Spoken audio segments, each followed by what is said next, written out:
we will take you to look history of Chinese diaspora in Indonesia and the connection between Islamic development in Indonesia. According to the history, Chinese community has existed and become an important part of the Indonesian society. So, what is the story of the early Chinese diaspora in Indonesia?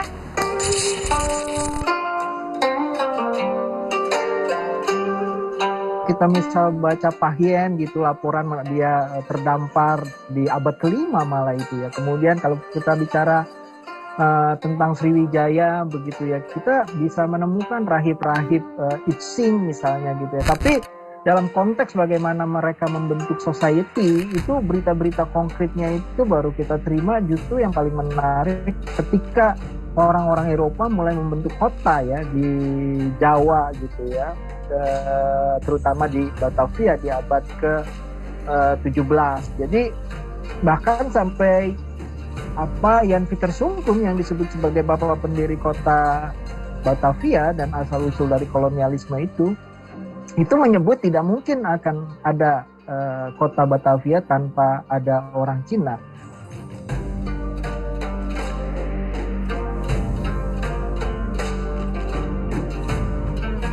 The role of Muslim in the land of Dragon was also considered has played a role to spreading Islam in the archipelago. The former president of Republic Indonesia, Baharudin Yusuf Habibie, said that Islam is one of the greatest gifts from Chinese to Indonesia. Islam, which was birthed by Admiral Cheng Ho in the 13th century, and spread by the Wali Songo, who were partly of Chinese descent.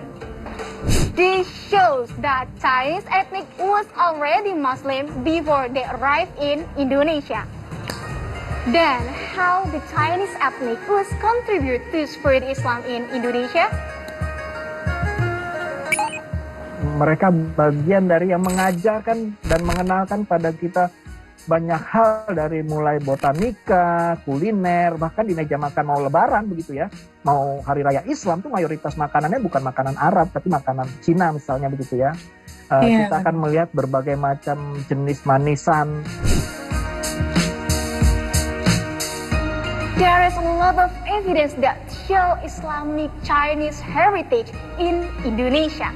It can be seen in the architecture and ornament in the mosque, like in the Great Mosque in Demak. There are traces of the Chinese influence in the Great Mosque of Demak. The walls of the mosque they are plastered with Chinese porcelain plates from the Ming Dynasty, as well as antique jars. The major role the Chinese played in the construction of the Great Mosque of Demak can also be seen from the wooden pillars, which were accurately arranged using the Zheng manufacturing technology, which was a type of Chinese marksmanship from the Ming Dynasty.